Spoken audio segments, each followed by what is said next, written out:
Hello friends, welcome back to my YouTube channel decode civil. इस video में मैं नया सब्जेक्ट स्टार्ट करने वाला हूं, दैट इज़ इरिगेशन इंजीनियरिंग। इस वीडियो में मैं इंजीनियरिंग सर्विसेज के प्रीवियस ईयर के 10 क्वेश्चंस डिटेल कॉन्सेप्ट के साथ डिस्कस करूंगा, जो आपके आने वाले सभी एग्जाम्स में यूजफुल होंगे। So let's start. First question, given that the base period is 100 days and the duty of the canal is 1000 hectares per cumex, the depth of the water will be। So सबसे पहले हम समझेंगे कि base period और duty and depth of the water, ये तीनों terms क्या क्या होती हैं। So the time period, the time which is lapsed between the instant of sowing and the at the end of harvesting, मतलब कि जब आप अपने क्रॉप को सो करते हैं और हार्वेस्ट करते हैं, that the complete period that is known as the crop period. जबकि अगर आप when you are sowing the crop, उस टाइम से लेकर लास्ट वाटरिंग जब भी होगी, okay, till the time of last watering, that period is known as base period. So base period is slightly lesser than the crop period. Base period जो होता है वो थोड़ा कम होता है क्रॉप पीरियड से। That is your base period and the crop period. The next term is duty and delta. Duty जो है वो अभी अगले क्वेश्चंस में डिस्कस करेंगे डिटेल में, while this delta is basically the amount of water which is required to irrigate the crop completely। मतलब अगर आपके पास एक एरिया है, suppose this is the cross section of this is the area that you need to irrigate, तो आपने इसमें जितना हाइट तक complete water fill किया है, so the height of water or the depth of the water जो आपको required है, that is known as delta of the particular crop। Now there is one relation between all of these three values, that is duty, delta and the base period, and that is D is equals to 8.64 B upon delta। जहाँ पर आपको इन तीनों terms की जो units हैं उनको ध्यान में रखना जरूरी है। D is basically ड्यूटी, जो की वैल्यू होगी हेक्टेयर पर क्यूमेक में।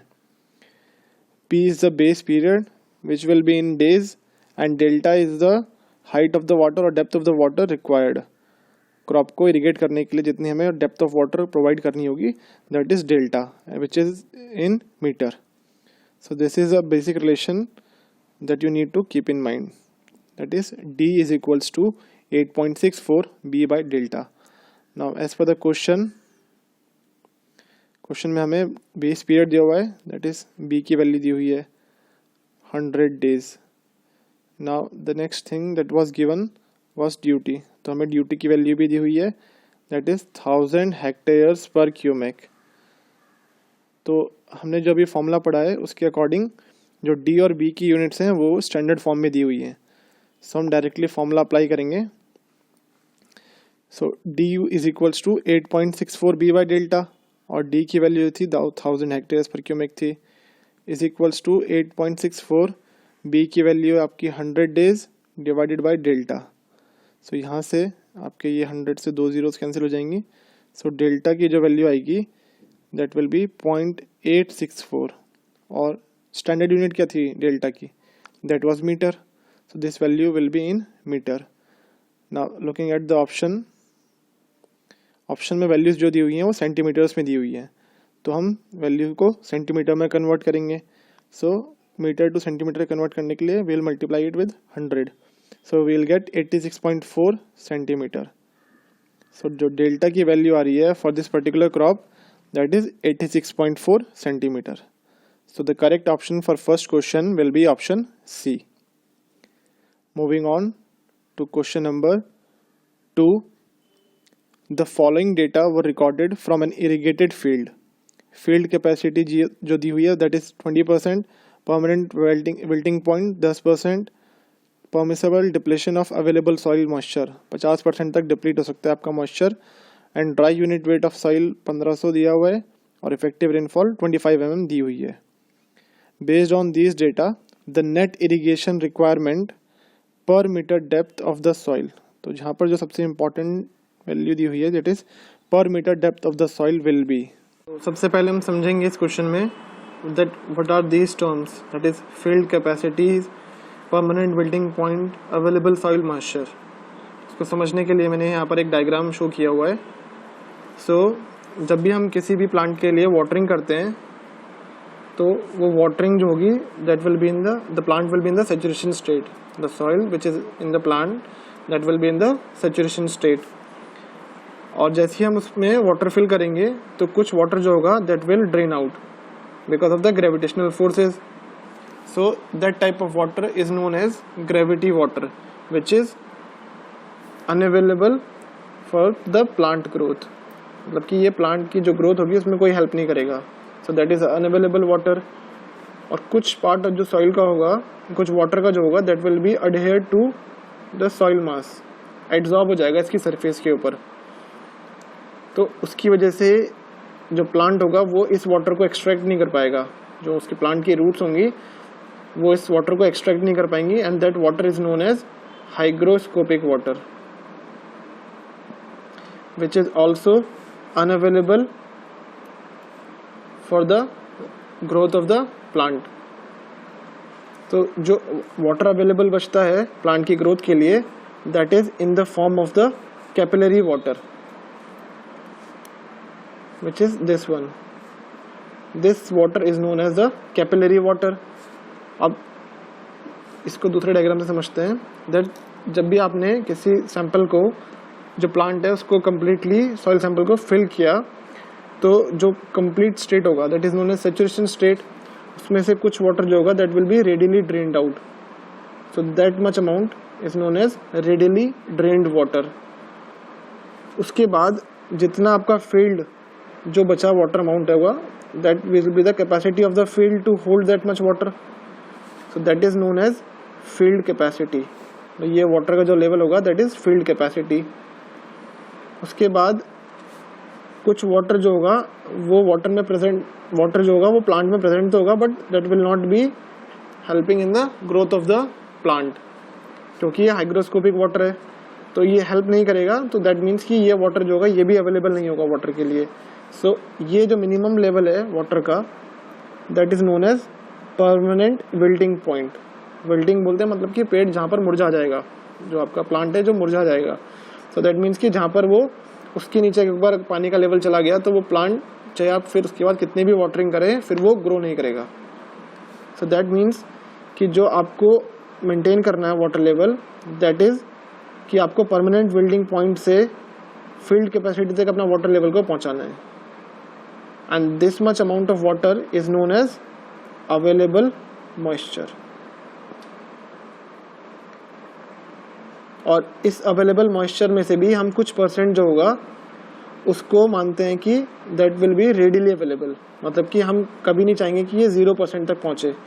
तो हम क्या करेंगे कि जब भी ये ड्रॉप होने वाला होगा तो ड्रॉप होने से पहले ही, मतलब कि ये 100% यहाँ तक पहुँचे, परमानेंट विल्टिंग पॉइंट तक पहुँचे ये पॉइंट, तो उसके पहले ही इसको दोबारा से रीवाटरिंग कर देंगे. Then again it will draw down. उसके बाद फिर से हम इसको इरीगेट कर देंगे. तो इस तरह से ये प्रोसेस कंप्लीट चलती रहती है और हम इरीगेट करते रहते हैं अपने प्लांट को.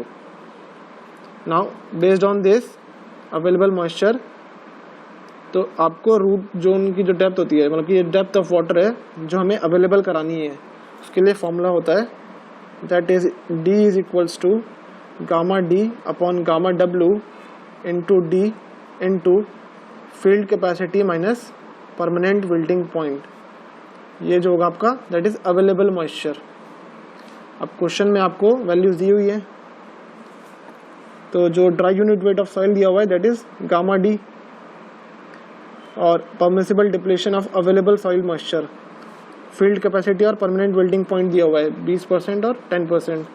सो दैट मीन्स कि जो आपका अवेलेबल मॉइस्चर होगा that will be the difference of field capacity and the permanent wilting point. तो इन दोनों का जो डिफरेंस होगा that will B 10%. 10% is our available moisture. और जो परमिसिबल डिप्लीशन है दैट इज ओनली 50%. मतलब कि आप इस 10% को भी सिर्फ 50% तक ही डिप्लीट होने दे सकते हैं. सो अगर हम ये 50% लेंगे 10 का तो दैट मीन्स कि जो रेडिली अवेलेबल मॉइस्चर होगा दैट विल बी 5% ओनली. तो अब इसकी वैल्यूज़ को प्लेस करते हैं in the formulas. So from here will get gamma D की वैल्यू आपकी 1500 हो गई. गामा डब्ल्यू जो होता है that is 1000. Depth of root zone. Now इसके लिए मैंने क्वेश्चन बताया था आपको दैट क्वेश्चन में जो पूछा हुआ है net irrigation requirement per metre depth, यानी कि आपकी जो डेप्थ ऑफ सॉइल है वो 1 मीटर है. तो उसके लिए आप जो डी की वैल्यू लेंगे दैट विल बी 1000 mm.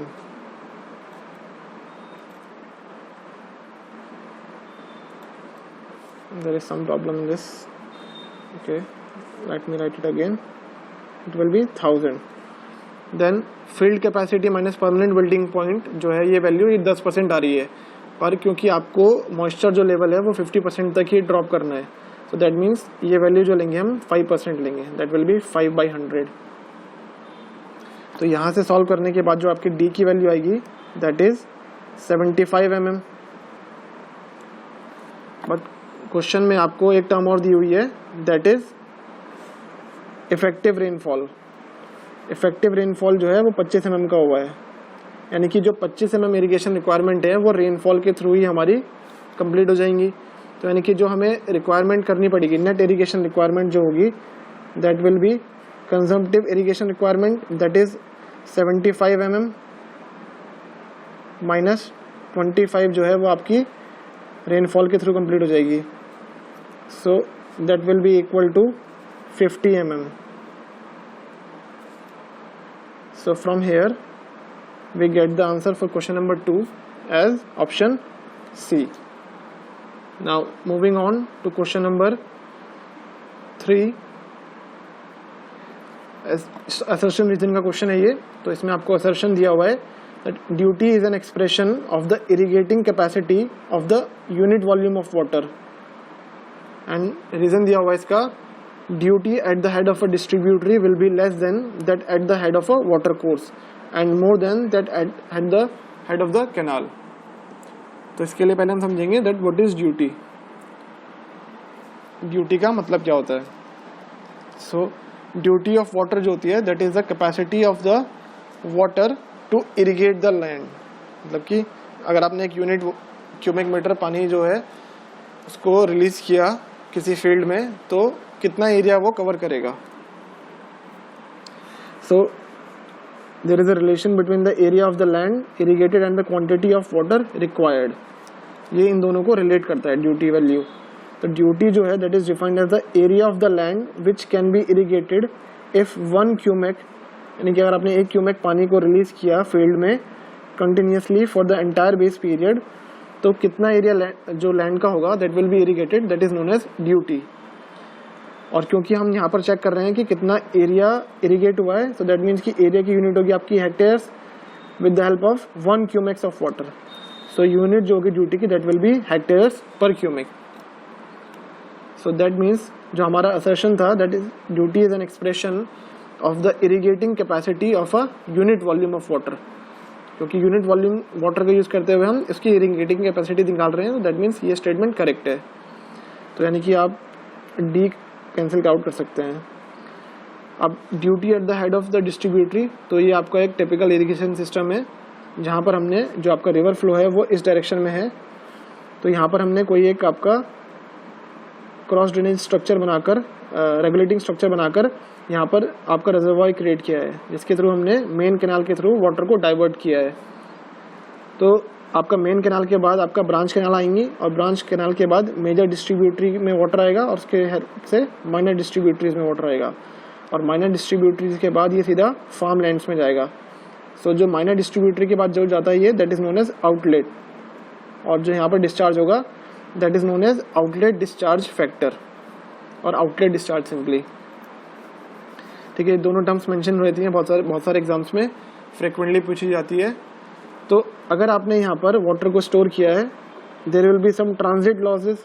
जैसे जैसे वाटर आगे जाएगा तो वहाँ पर लॉसेस होते जाएंगे ड्यूरिंग इट्स जर्नी. तो अगर आपने यहाँ पर 1 cubic meter per second water release किया था और जो फार्म लैंड का एरिया था let's say that was also 1 hectare, so that means कि इसकी ड्यूटी क्या होगी इस वाटर की, दैट विल बी 1/1. और अगर आपने लास्ट में यहाँ पर पहुँचे, लास्ट में पहुँचने के बाद जो आपका वाटर लॉस होने के बाद वाटर पहुँचा है that is 0.8 cubic meter per second. पर इसी डिस्चार्ज की हेल्प से आपको लैंड एरिया अभी भी 1 हेक्टेयर को ही इरिगेट करना है।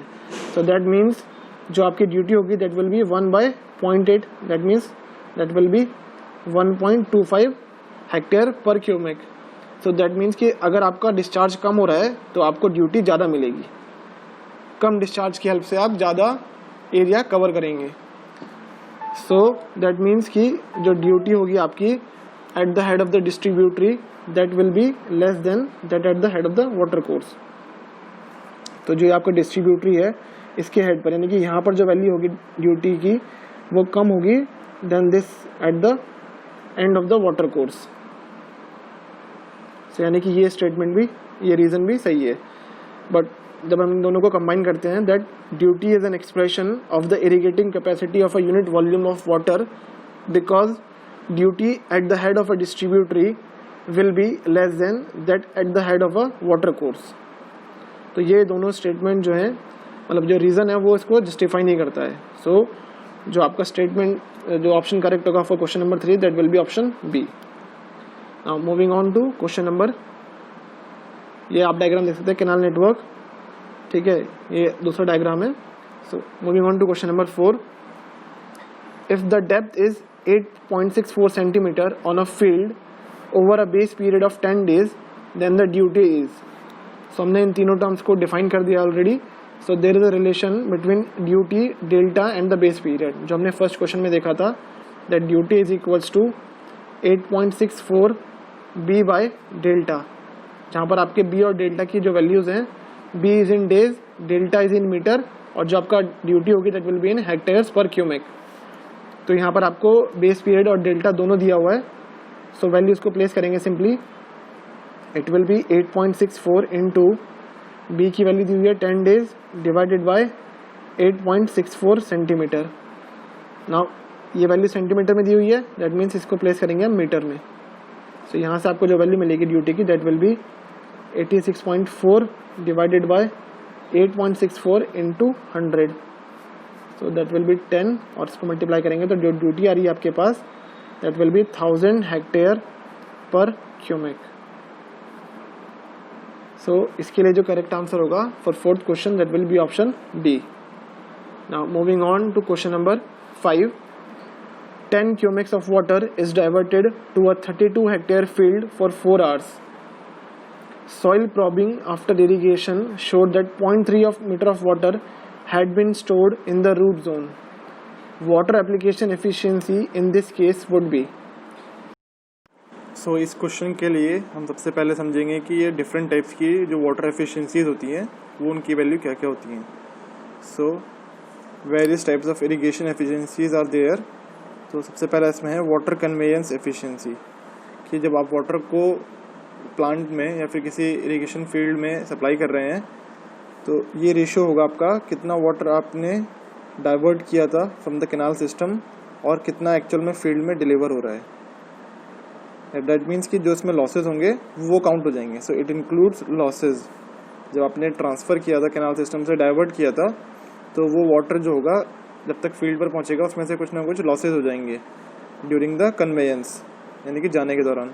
सो दैट मीन्स कि वो लॉसेज होंगे वाटर कन्वेयंस एफिशिएंसी में इंक्लूडेड होंगे। Then next one is water application efficiency.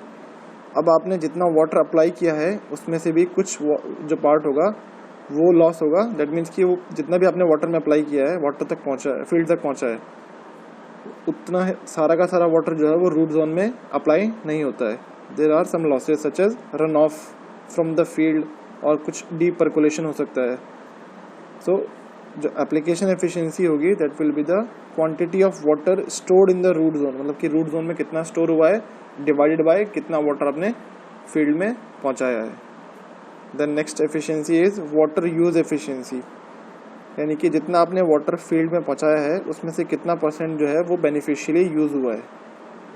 Beneficially use मतलब कि जो प्लांट के ग्रोथ के लिए यूज़ होगा, तो यानी कि इसमें जो लीचिंग का रिक्वायरमेंट है वो भी इंक्लूडेड होगा। Then next one is water distribution efficiency. Water distribution efficiency जो होगा वो डील करता है आपका कि कितना आपका वाटर जो है यूनिफॉर्मली डिस्ट्रीब्यूट हुआ है throughout the root zone. During the irrigation. तो इसकी एक आपके पास एक एम्पेरिकल फॉर्मूला है, that is eta D is equals to 1 minus Y upon D into 100, जहाँ पर आपका वाई जो होगा ये न्यूमेरिकल डेविएशन होगा एवरेज, जो डेप्थ ऑफ वाटर जितना रूट जोन में स्टोर हुआ है उसके कितना डेविएशन आ रहा है उस वैल्यू से, और डी जो होगा that will be the average depth of water which is stored in the root zone. और लास्ट टाइप की एफिशिएंसी जो होती है that is water storage efficiency, यानी कि जितना आपने जो वाटर जो है कितना वाटर स्टोर हुआ है रूट जोन में डिवाइडेड बाय कि कितना वाटर हमें चाहिए to bring the moisture content of the soil to its field capacity.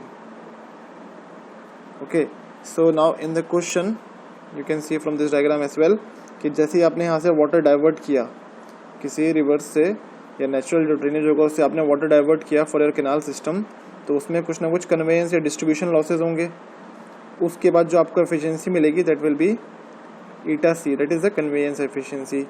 उसके बाद ड्यूरिंग द एप्लीकेशन जो फील्ड पर आपका वाटर पहुंच गया है there will be some application losses such as deep percolation और रन ऑफ। तो यहाँ पर जो आपको एफिशिएंसी मिलेगी that will B application efficiency. और उसके बाद जितना आपने वाटर जो है फील्ड में पहुँचाया है उसमें से कितना बेनिफिशियली यूज़ हुआ है that is known as water use efficiency. तो यही आपकी मेजरली जो एफिशिएंसीज होती हैं, ये 3 मेजर एफिशिएंसीज हैं। सो क्वेश्चन में आपको पूछा हुआ है वाटर एप्लीकेशन एफिशिएंसी के बारे में। सो इसका फॉर्मूला क्या था कि quantity of water stored in the root zone to the quantity of water diverted to the field.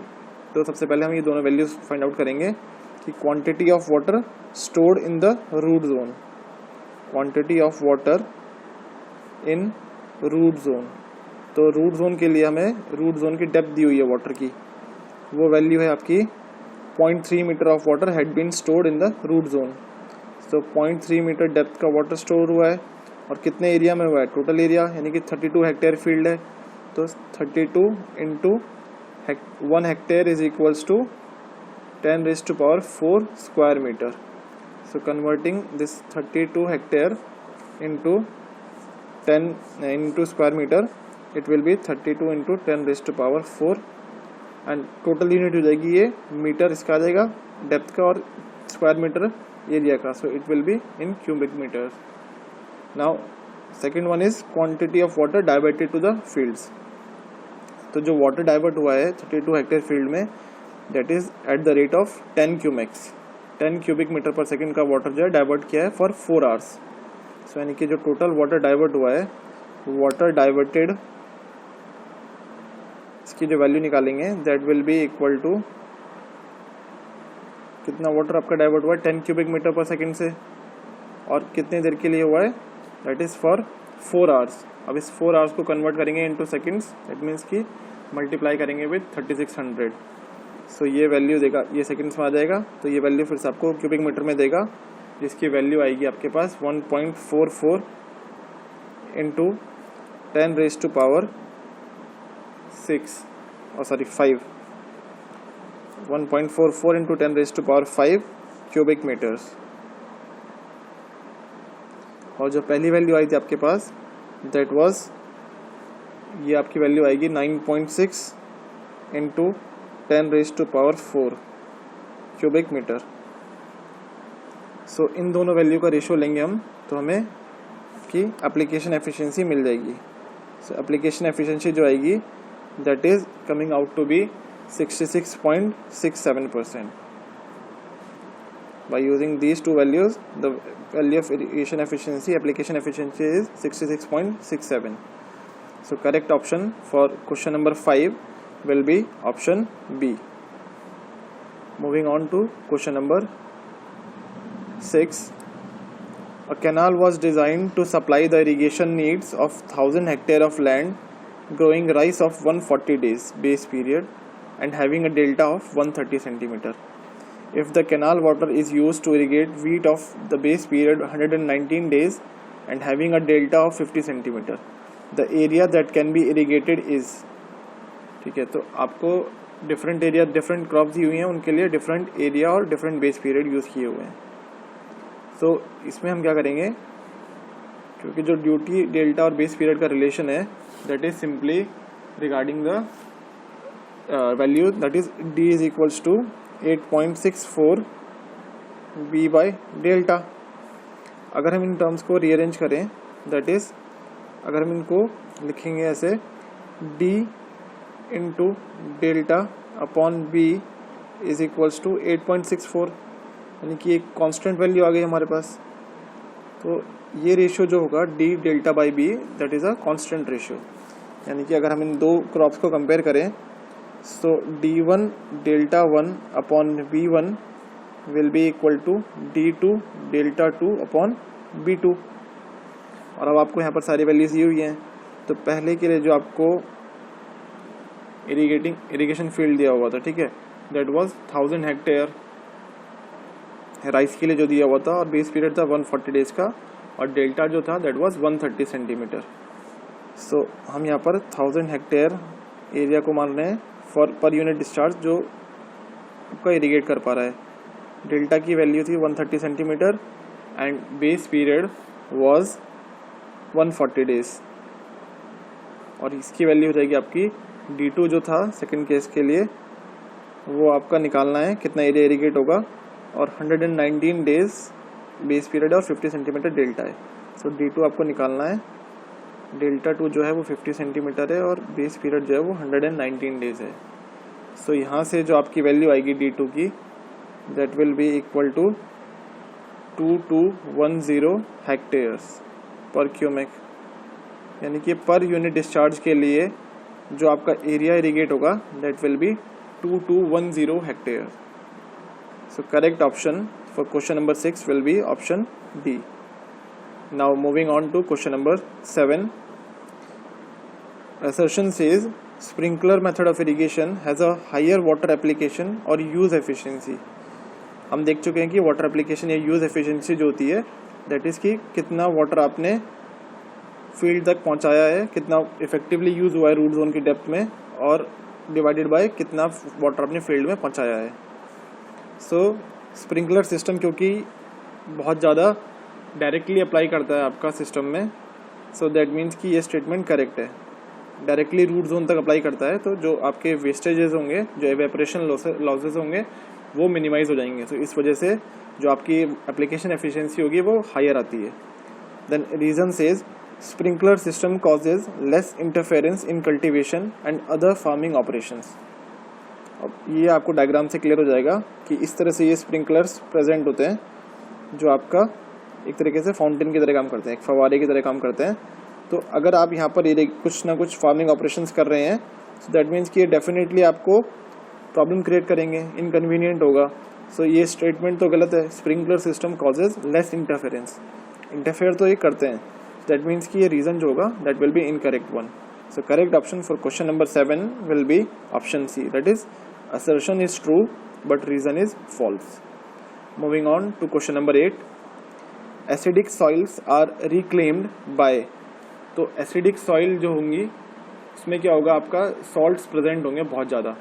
अगर सॉल्ट्स ज़्यादा अमाउंट में प्रेजेंट है तो यूजुअली जो नेचर होगा that will be alkaline, but sometimes acidic soils can be there also, कि जिसमें आपका बहुत ज़्यादा अमाउंट में एसिडिक आयंस जो होंगे वो प्रेजेंट होंगे।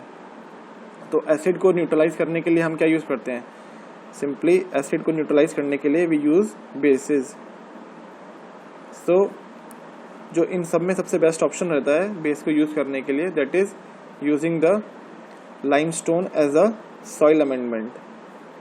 लाइमस्टोन जो है आपका एक बेस की तरह काम करता है, और इसी के लिए हम जो लाइमिंग प्रोसेस होती है, ठीक है, यहाँ देख सकते हैं आपकी एसिडिक सॉइल में हम लाइम से रिएक्ट कराते हैं तो neutral clay plus water, carbon dioxide और एल्यूमिनियम ऑक्साइड जो होगा आपका वो रिलीज होता है। ये रिएक्शन है आपका।